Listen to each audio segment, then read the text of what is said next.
ikibazo ndabaza nimunsobanurire, mbese umuntu ashobora gutsindishirizwa n'Imana ate? Mbese birashoboka ko umunyabyaha aruharwa ashobora guhinduka umukiranutsi?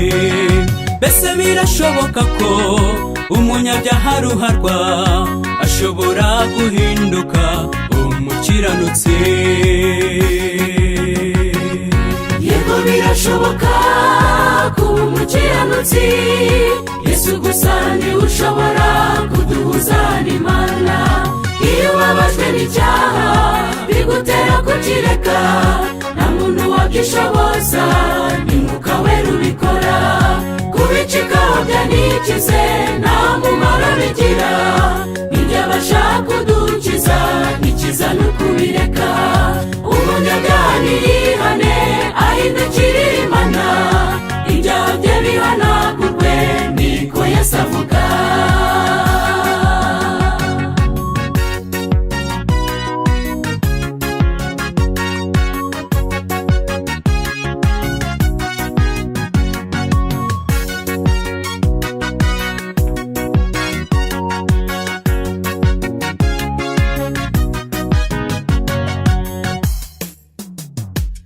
None kuki abantu badakunda kwihana by'ukuri, cyangwa ngo bababazwe n'ibyaha byabo baba bakoze?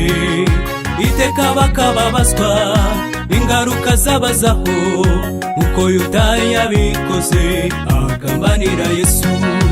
Iteka bakababazwa ingaruka zabazaho, nk'uko Yuda yabikoze agambanira Yesu.